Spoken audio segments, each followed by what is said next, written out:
আল্লাহর একজন পয়গাম্বর, তার নাম ছিল লূত আলাইহিস সালাম। কি নাম বললাম? লূত আলাইহিস সালাম। জর্ডানের বর্তমানে ডেড সি, উত্তর জর্ডান, মৃত সাগর, এই এলাকাটাতে ওনার জনবসতি ছিল। এখানে উনি দাওয়াতি কাজ করেছেন।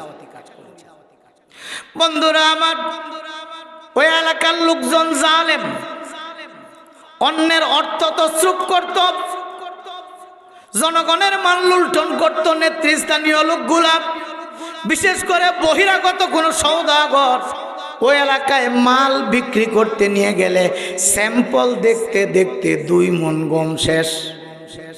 খাবলা দিয়ে নিচে কতরি বাইর দেখায় আনি, আরেকজনে খাবলাতে কতরি নিচে বাড়ির দেখায় আনি, এরকম করতে করতে 2 মণ গম লয়ে গেছে, পুরাটি নিয়ে শেষ। বেড়ায় কান্তাছে, চিৎকার করতেছে, আরে স্যাম্পল দেখে আমার গম শেষ।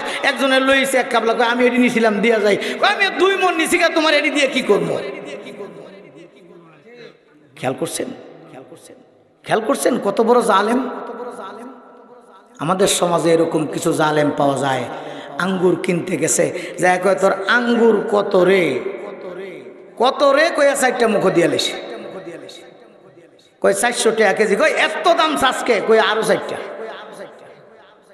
কয় কত হানি নিবেন, কয় চুক্কা লাগে আজকে নিতাম না, কয় আরো 2টা, মোট হয়েছে 10টা। একদিনে আঙ্গুর কয়টা খাওয়ান লাগে? চলে না? মোটামুটি আজকারটা হয়েছে তো। এ বন্ধু, কিছুই বলার অধিকার নাই ওই ফলওয়ালার, কারণ সে হইল মাতব্বর। মাতব্বরের ছেলে যদি প্রতিবাদ করা হয়, ফলের জাকাটা মাথায় তুলে দিবে, কালকে থেকে তোর এলাকায় দোকানদারি করবি, এটা আমাদের বাড়ির বাজার, এই বাজারে তোর ব্যবসা আর চলতো না। এমন মুসলমান আল্লাহওয়ালা দেশে আছে নাকি নাই? ওই সাদুম এলাকায় এই জুলুম চলছে। শুধু তাই নয়, ইব্রাহিম আলাইহিস সালামের একজন বাদীর একজন ছেলে আল ইয়াজরাস তার নাম, উনি গেলেন ওই এলাকায় লূত পয়গাম্বরের বাড়িতে বেড়াতে।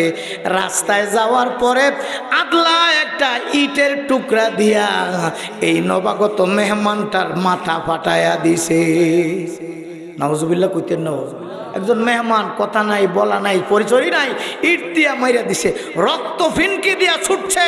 বললো, ও ভাই, আমি তোমার এলাকার মেহমান, তুমি এটা আমারে কি করলা? কই বেটা তাড়াতাড়ি টাকা দে, ইট মারলা তুমি, চিকিৎসা করবা তুমি আমার প্রয়োজনে, আর সেটা না করে আমার কাছে টাকা চাও। কয় তোরে ইট মারতে আমার এনার্জি লস হয়েছে, শরীরের একটা পাওয়ার খরচ করছি, শক্তি খরচ করছি তোরে ইট মারতে, এই জন্য টাকা দিতে হবে। চিন্তা করেন কোন জায়গায় পৌঁছে, জুলুমের মাত্রা কোন জায়গায় পৌঁছে। ইয়াজরাজ বলল, বেটা তোর নামে বিচার দেব আদালতে। ইটের আতলাটা এক হাতে নিয়ে আর এক হাতে যখন জায়গাটা চাপ দিয়া ধরে আদালতে যায় উপস্থিত, জজ সাহেবের কাছে বলল, জজ সাহেব, আমি আপনার এলাকায় নবাগত, আপনাদের মেহমান, এলাকার পয়গাম্বর লূত আলাইহিস সালামের বাড়িতে যাওয়ার জন্য যেই মাত্র আপনার এলাকায় ঢুকেছি, এই লোকটা আমার মাথা এই আতলাটা দিয়া ফাটাইয়া দিছে। আমার চিকিৎসা করবে, অনুশোচনা করবে তো দূরের কথা, বরং উল্টা আমার কাছে টাকা চায়। সে নাকি আমার ইট মারতে যায় এনার্জি লস করছে। আদালতের বিচারক বলতেছে, জি আমাদের দেশে এরকমই আইন। নাউজুবিল্লাহ কইতেন না? করে নিয়ে যাও তো, ঘন ঘন আইন না, আসল জায়গায় পচন ধরছে, ঠিক কিনা? আলী আজরাজ দেখলো, আরে আদালতে হাকিম ওইটা কয়, যেই ইট মারে এনার্জি লস হয় তারে টাকা দেওয়া হবে নাকি? কয় জি আমাদের দেশে আইন এরকম। এইবার বিসমিল্লাহ কয় আলী আজরাজ পাঞ্জাবির হাতাটা একটু থুবায়া ওই আদলা ইটা দিয়া জজ সাহেবের কপাল বরাবর একটা মারছে, এত বয়ে রয়েছে, ঠাস করে লাইগা ফাইটটা রক্ত বার হইছে। এইবার কয়, জজ সাহেব, আপনার দেশের আইন অনুযায়ী এনার্জি লস করার জন্য আমিও তো কিছু টাকা পাই। এইবার জজ সাহেব কয় আমাদের দেশের আইন অনুযায়ী বাবা তুমি কিছু টাকা পাইবা। এইবার আলী আজরাজ কয় আমি টাকা নেব না, আমার কাছে যে ওই লোকটা দাবি করছে আমার পাওনা টাকা তারে দিয়ে দেন, আমি গেলাম। এটাকেই বলে যেমন কুকুর। বন্ধুরা আমার, ওই এলাকাতে লূত পয়গম্বর দাওয়াত দেয় সবচাইতে মারাত্মক রোগ জুলুমের সাথে, বেঈমানির সাথে, নাফরমানির সাথে তাদের প্রধান যেই রোগটা ছিল সেটা হলো সমকামিতা। বেড়া বেড়ায় বিয়ে করে। নাউজুবিল্লাহ কইতেছেন। আমাদের দেশেও এখন প্রায় 50,000-এর মতো সমকামী আছে মুসলমানদের দেশে। যে ঘটনা বলছি এটা আজকে থেকে 4-5 হাজার বছর আগের। এই পৃথিবীতে এই রোগটা কোন প্রাণী জগতে নাই। দেখবেন এলাকার কোন ষাঁড় আরেক ষাঁড়ের সাথে বিয়ে বসে না, এলাকার কোন পাঠা আরেক পাঠাকে বিয়ে করে না, এলাকার কোন খিঞ্জির শুকর আরেক শুকররে বিয়ে করে না। আল্লাহ রাব্বুল আলামিন এটার সমালোচনা করেছেন, মা সাবাকাকুম বিহা মিন আহাদিম মিনাল আলামিন।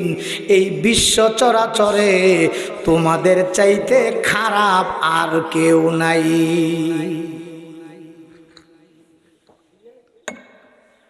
পাপের ভারে যখন তৎকালীন সাদুম এই এলাকাটা ভারী হয়ে গেছে, আল্লাহ রাব্বুল আলামিন 3 জন ফেরেশতা পাঠালেন এলাকাটা উল্টাইয়া দিবা। যুবকের বেশ ধরে 3 জন পয়গাম্বর, লূত পয়গাম্বরের বাড়ির উপস্থিত 3 জন ফেরেশতা এখনো দাড়ি মোছ মাত্র চুপি দিতেছে। রূপের পিরামিড, নূরের তৈরি ফেরেশতা। এরা যখন মানুষের আকৃতি ধরেছে, রক্ত চলে যে এরকম দেখা যায়। সবাই যায় উপস্থিত লূত আলাইহিস সালামের বাড়িতে। লূত আলাইহিস সালাম আল্লাহর পয়গাম্বর, কিন্তু তার বিবি উনি উল্টা। উনি এলাকায় দৌড় দিয়া বাড়ি বাড়ি খবর দিয়া দিলেন, আমাদের বাড়িতে 3 জন নতুন মেহমান আসছে রে। রূপের পিরামিড দেখলে এত সুন্দর লাগে, তোমরা একটা নজর দেখলে তাদেরকে পাইতে চাইবা। তাড়াতাড়ি আমাদের বাড়িতে যাও, আগে আসলে আগে পাইবা। এই খবর দিয়া এলাকার লোকজন বাড়িতে জমা করলো। কন্যা নাউজুবিল্লাহ।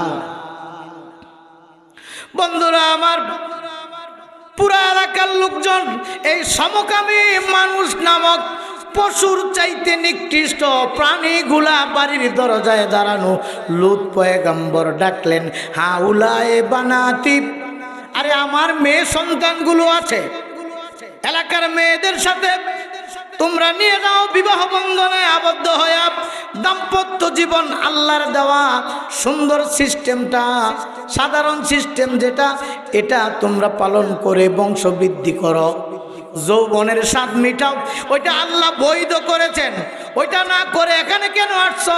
হাউলায়ে দয়ফি, এরা আমার মেহমান, এদের সাথে খারাপ আচরণ করতে এসো না। আলাইসা মিনকুম রাজুলুর রশিদ, তোমাদের মধ্যে একজন বিবেকবান লোক কি নাই? এই ওয়াজ তিনি যখন করলেন, তার জনগণ বলল, ওয়াজ কইরা লাভ নাই, ইন্নাকা লা তা'লামু মা নুরিদ। লূত পয়গম্বর, ওয়াজ করে লাভ হবে না। তোমার কাছে কি চাই তুমি জানো ভালো করে। ওই যে 3 জন মেহমান আসছে, তাদেরকে আমাদের হাতে দিয়ে দাও, আমরা তাদের সাথে নিয়ে চলে যাব।